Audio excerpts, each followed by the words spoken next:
What's up, guys? So we got a new one. It's another Subaru, not overheating. This one, the customer has a couple complaints. First one being, when you hit the brake, your foot goes right to the floor. I don't even know how he really drove it here. He did. I limped it into the garage. So the first thing I did was obviously fill it up. I haven't really done anything else with it. We're gonna find where the brake leak is. We're gonna fix it. Second issue is transmission. The selector.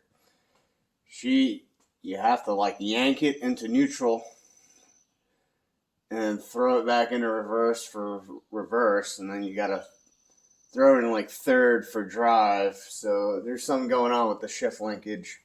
He wants me to look at that, and then eventually do the rear struts because she bounces. So we're gonna start with the most important thing that you need, and that is the brakes. So like I said, I topped her off. We're going to hit the pedal a few times here and find our leak. I mean, she's right to the floor. There's...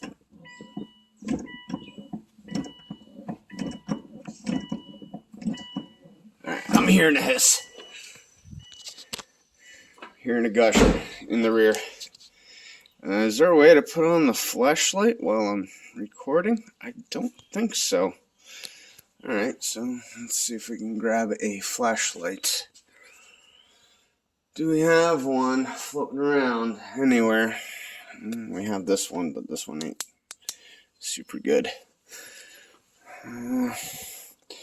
Now, I did wipe up some fluid, but I haven't gone under yet. So let's have a look.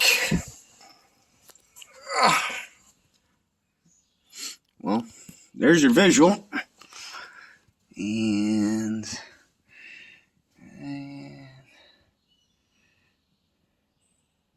so it's coming from that, based off the camera, the left side is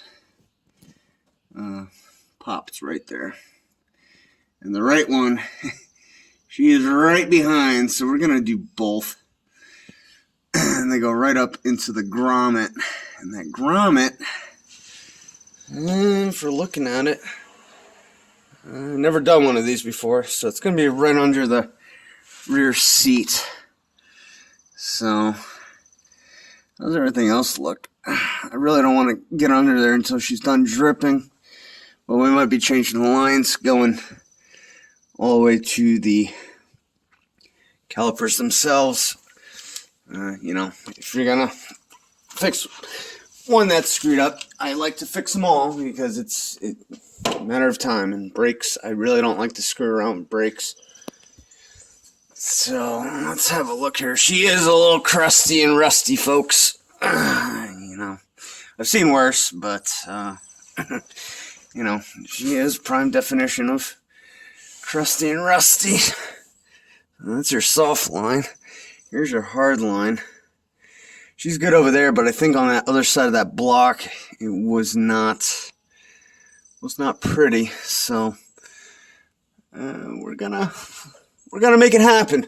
So first thing we gotta do, since it goes under that grommet, is we're gonna have to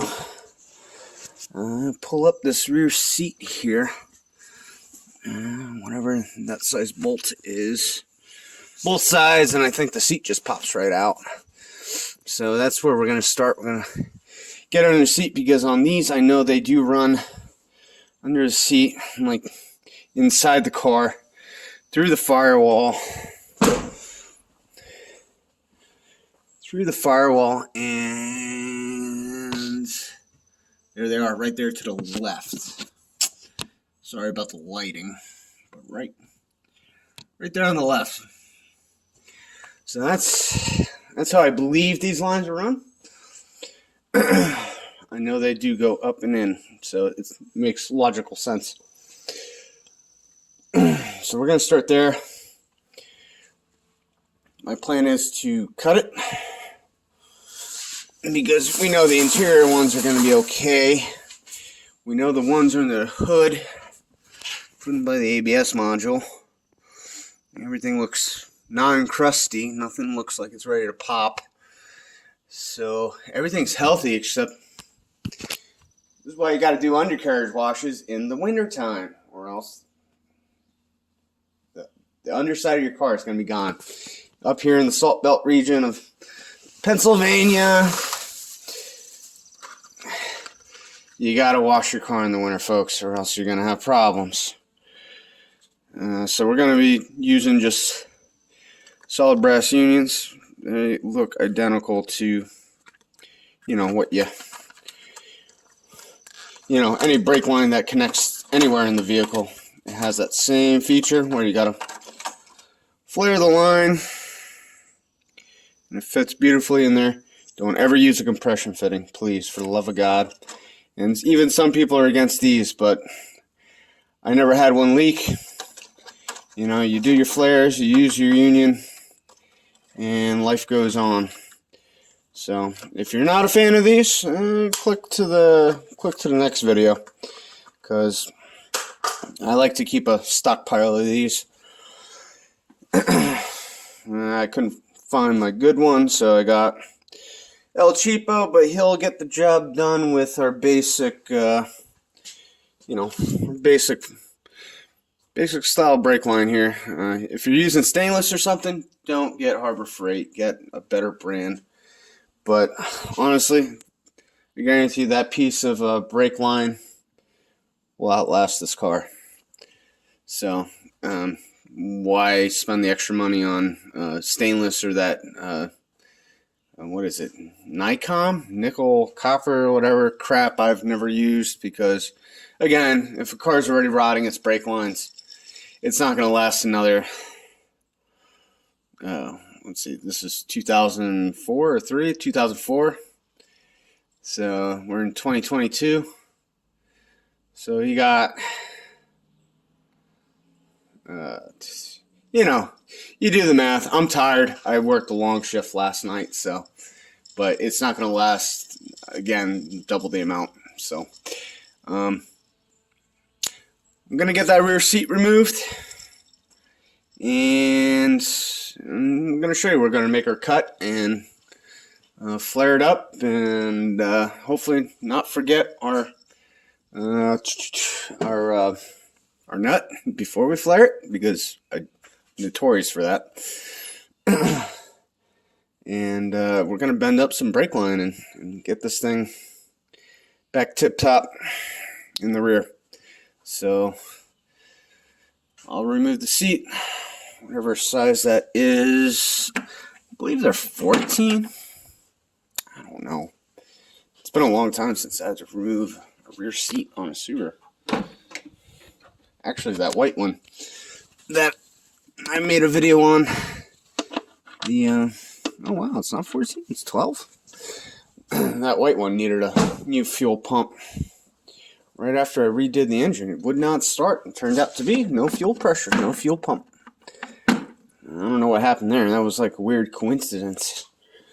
It didn't take long for me to find it, but it was one of those weird anomalies. You work on one thing and then something on the opposite end of the car decides to totally crap out. So it's a 12 millimeter, guys. And of course we still have our 10 on here. I kind of freaked out about that one before. So we'll put the 10 back. 12 are on our Milwaukee. Let's see what we can do here.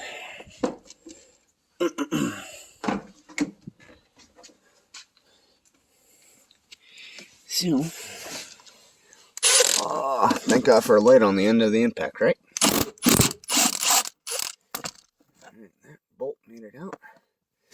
Got a little worried about the rust and crust on the washer. I'm gonna have to have a good look at those brake calipers and see how rusted in those bleeders are. When we get to that point, we'll cross that bridge. This one's even crustier. Wow, she actually made it out. That's why you use an impact, because if there is rust, the threads ain't bad, but when it comes to rust, you don't want to apply max torque. You want to shock it with an impact. In worst case, you use heat. Heat's your best friend. So let's see about. I believe they just pop up like that. Beautiful. Let me set the camera down. I'm going to throw the seat on top of the roof here.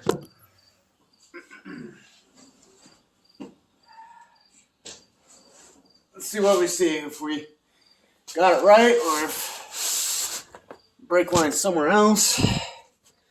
So we said it's going to be on the passenger side, right? Yeah. Oh, what did I do with my light? I'm terrible with these guys. I have another one, but this one I should rip the strap off. There we go. There's our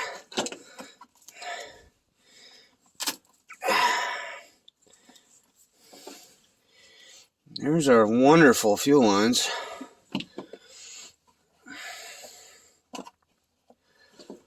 Which are going to be very fun to cut right there, because they conform really nice to the bottom of the car. So I think what I'm going to do in this situation is loosen the bottom so I can actually physically pull this up. And we'll make her cut somewhere like right here and put a nut on. The closer we get to that bend, the more leeway we'll have to be able to put a nut on, push everything back down. We will have a little room to wiggle it with right here. But I think right here is going to be our best bet, unless we rip everything out all the way up to the front on the proportioning valve, right? Because that's where these go. Proportioning valve, which is, so you're going through the firewall up into here. This is our proportioning valve. So I really don't want to do all that, because the rest of the lines are good. It's right there. So try and make it easy on ourselves. And yeah, so I'm going to work on those bottom ones, because I'm sure I'm going to need to really check them out with how bad they are. See if I can get a wrench on it. If not, vice grips, heat. I might make a small video when I get under there with my tools and stuff. So,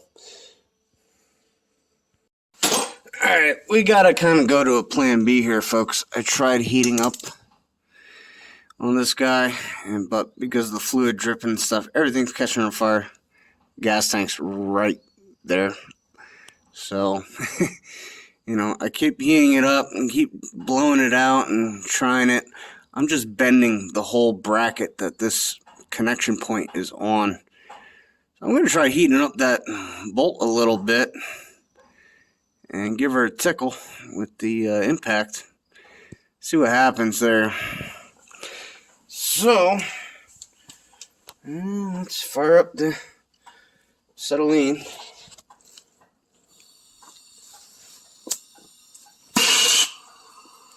There we go. We got 12 mil on there. I don't even know if that's the right size because of how bad.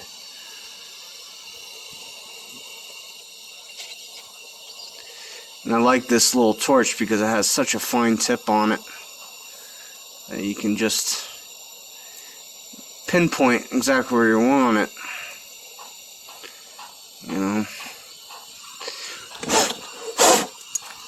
I just worry about the fires. You got to keep blowing them out.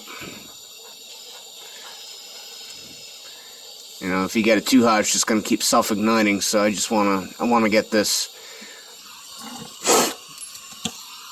I just want to get this, whatchamacallit. If I can loosen this up, I'm going to, so I have that self-igniter right there. So I want to get that out. So I want to, if I can loosen that bolt, cut everything out, we're going to be in much better shape here versus, you know, setting the whole damn car on fire. Nobody wants to do that. I do have a fire extinguisher right next to me, believe it or not. Ooh, that's hot rust. God damn. I should probably have gloves. Nope, she just spun. Alright, folks, I'm going to have to think of something else here. I might cut all 4 lines and just cut that bolt off and just drill it through. And that's how we'll get it out. Like I said, this is going to be the hardest part. All 4 are rotted, so we got to change. Got to repair all 4 lines. So, but trying to loosen them from the connection point, it's just bending the whole bracket, even with heat. Got one free, but that was really it. So I'll get back to you on the solution for this. Alright, plan C.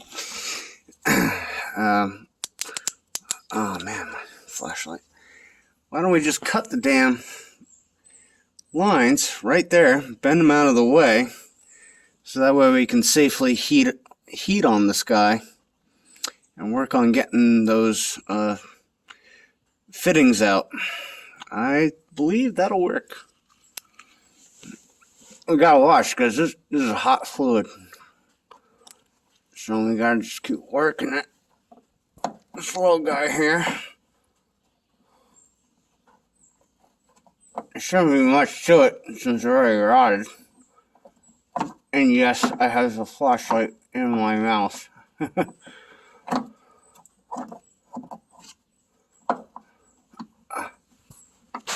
Oh, I can't see nothing. This is going to light guys. Oh boy.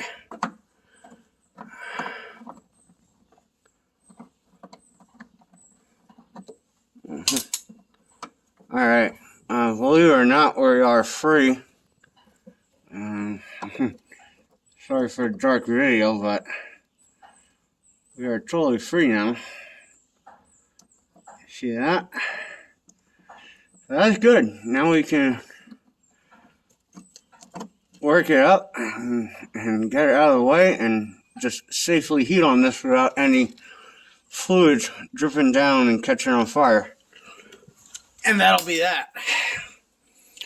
So we'll probably just do that to all. I don't know. That's the imposter. The other one was able to heat up and loosen up, so I'm not worried about him. But obviously the other one I was, and so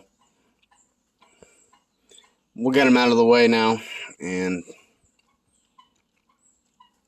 work those nuts out. All right, folks. So wound up using a pair of channel locks to hold that union block down below. I'm just going to call it a union block. I don't know what it's really called, but it's pretty much just a connection point. Made a note to myself, left line goes to the passenger side. So left line, passenger side. So at this point, I did, like I said, obviously I got the bottom free. Use channel locks to hold that union line, and then channel locks to grab onto it. I'm focusing on the top right now. I just want to do one line at a time. And like I said, we're cutting her free now. It's kind of a pain in the butt, but you know, we cut it up here. And then in the end, I'm going to need 2 hands for this, but we're going to put a union here. We're going to stagger the other one like a little bit down here, probably before this clip you know, to be able to probably use the clip. So one here and one down here, and 2 fresh lines. That's where we're at right now. Alright guys, here's where we're at. As you can see, I got my new line. It goes all the way out there. Left hand side, so I have, left line is passenger side. So we got it left line here on the left of the grommet, right? Left of the grommet. Go underneath. We are pointed towards the passenger side. The right, their line's gonna go right there. So that's how we do it. I don't use any special bender tools. I just use my thumbs and use my thumbs and just bend it carefully. Don't kink it. Just bend it nicely, and she'll go for you. So next up is to flare that side and cut that side so they match up pretty decently, and go from there. And then we'll do the same thing for the other side. Critical learning lesson here, folks. I want to show you what a good flare looks like and what a shit flare looks like. A good flare, the whole nut covers it on the inside. Shit flare is that right there. I mean, it's barely out. I believe there's a chip in it. What's the difference between these two? I use grease. Just a small, and I'm talking small. Just a little bit of grease for the flare tool, and then eventually the final tool. So I put a little bit on that guy for the initial, and then wherever the hell it is, down there on the cone piece, I put just a little bit. That will make or break your flares right there, of what's good and what's shit. So just use a little bit of grease. You have that lubrication, goes down. You got the perfect flare versus the crap flare every single time. So keep that in mind. A little bit of grease goes a long way in doing your brakes, folks. So we're gonna leave it at that. All right, folks, we got our first one done. Goes in. We already cut our second one. We're about to do our flare there. Like I said, a little tip and trick for these Harbor Freight ones is to use a pair of channel locks to really tighten down so the line doesn't slip. So you just want to really tighten down on your wig nuts. And when you're putting this guy on, put them on, cocked, so that way it has maximum grip on its 2 bottom guys, so it doesn't slip off. And other than that, I need 2 hands here. I don't even know if I'm going to get this on film, but, I'm going to tighten them up. So first we crush them.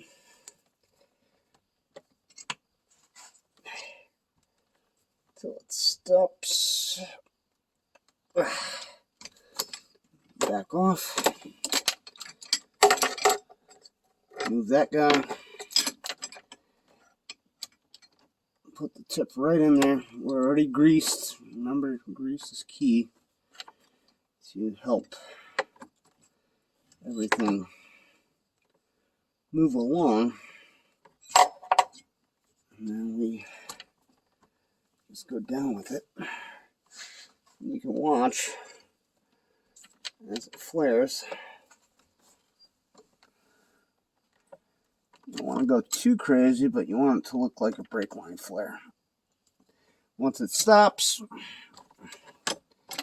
back off on it. Oh, crap.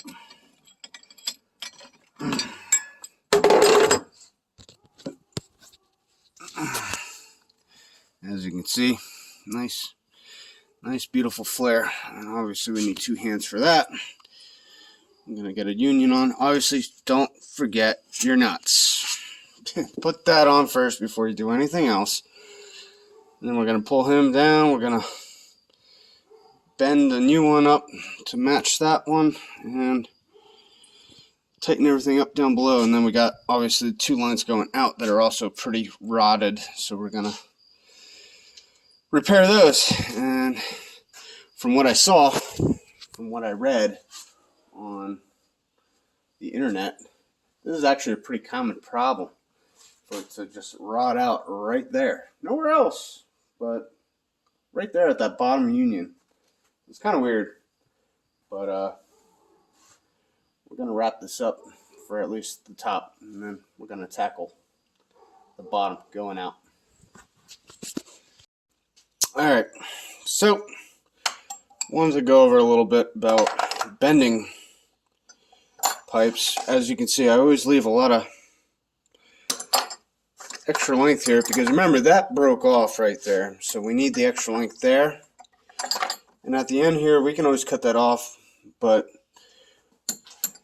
as you can see, I mean, it's kind of hard to hold with one hand, but take my word for it, it's pretty close. And the way I like to bend these is with my thumbs and using like a wall for leverage. So, you know, just thumbs together, push on it, use the wall, press on it, and you can get them pretty damn close. And once you get one line hooked up, oops, sorry about the camera, I'm like anyway, once you get one line hooked up, then you can tweak it, mount it in the car.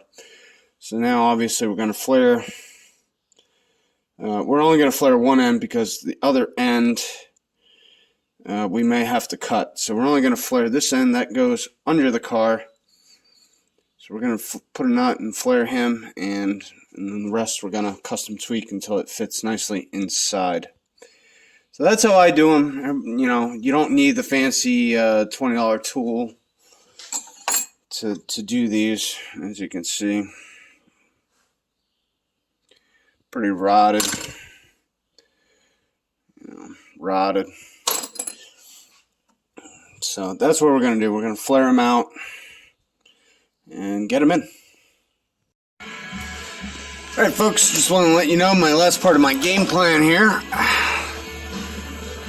We separated, where is it?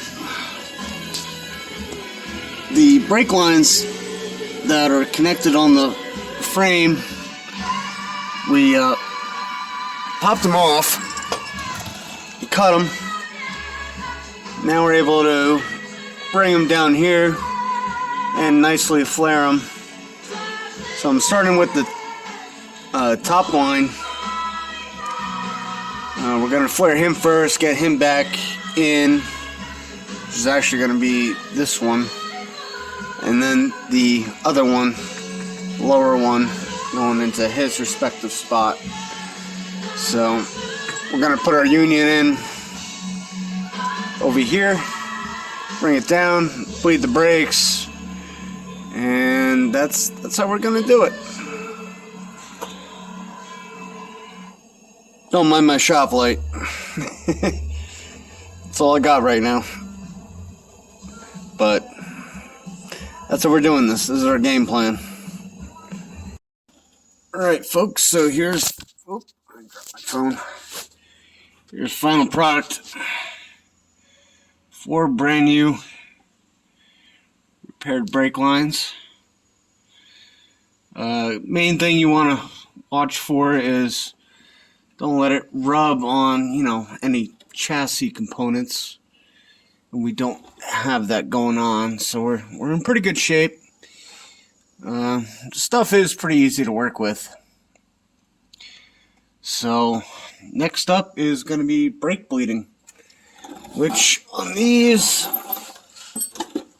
I mean, it's crusty, folks. So we're going to try a technique that I saw but never used, never tried and true, off of Eric O from Self Made Auto. Love watching your channel, by the way. We're going to try heating it up really hot and dumping water on it to shock it. Supposedly, that makes them crack free every time. We're going to find out. Alright folks, so I got our cherry red, and then I dumped my seltzer water on it. Sacrifice it. One day I'll bring all the glasses inside the kitchen, but let's see if it's like South Main Auto says. So, got our cherry red through actually that torch and that torch. And let's find out here. Wow. That's a good tip, Eric. And it's got brake fluid coming out of it. That's good. Alright, so that trick actually works, folks. Get her super hot, pour water on it, and it worked for me. You saw how crusty it was. So good one. Shout out to Eric there out in Newark. We're all in the salt belt though. Alright guys, we're on the driver's side now. As you can see, she's in there. So we're going to do the same trick in real time.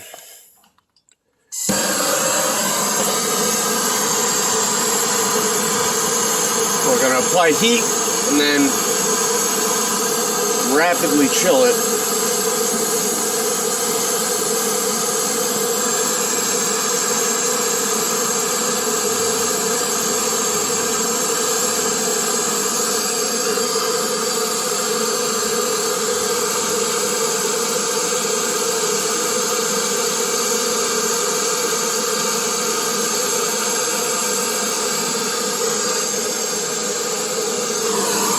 Watch that brake hose.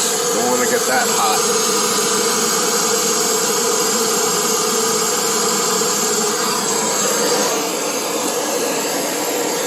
Repossession myself.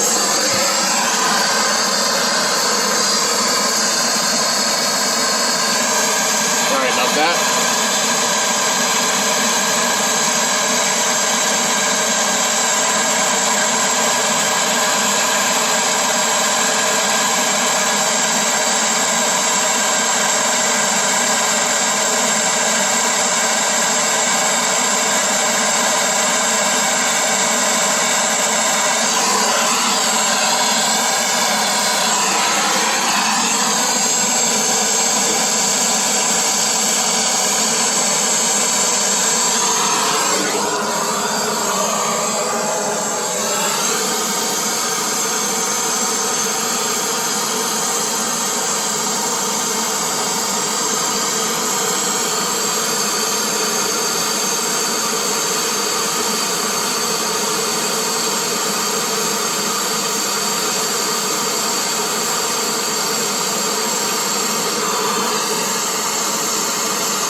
So, I'm going to pour some of our seltzer water on it.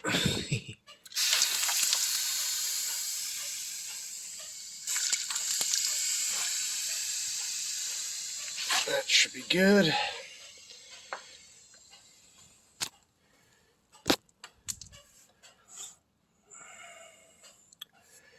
So, you should she gonna cooperate?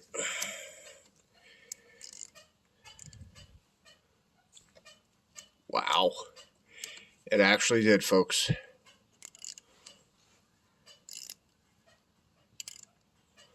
Sweet. That's one way to do it. So that was in real time. You know, no camera tricks. It is doable and it does work. So I'm gonna let that cool down a little bit and then pump the brakes and bleed it, and hopefully we can just get away with doing the rear. Well, we got a pretty big mess to clean up, but the pedal is rock solid, so that's always a plus. And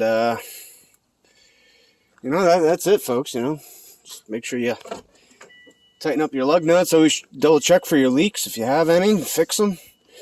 But that pedal, I know you can't really see it, but that pedal is rock solid now. There's no leaks. We did have one at the junction block. All I had to do was tighten it up like another quarter turn, and that was it. Stopped leaking. And yeah, now it's cleanup time. This is pretty bad. That's all the rust that fell out just from working under it. It's pretty amazing. But so we're gonna sweep that up, and I might make some other videos of some of the other things the customer wanted, like oh boy, what was it? The shifter. I might show it. I might make a video. We're gonna try and fix that with no parts required. And this rear hatch, it doesn't lock. So, and I could see somebody's been in there. So might try and fix that. So other than that, gonna let the dog in, clean up the garage, and that's it for this one.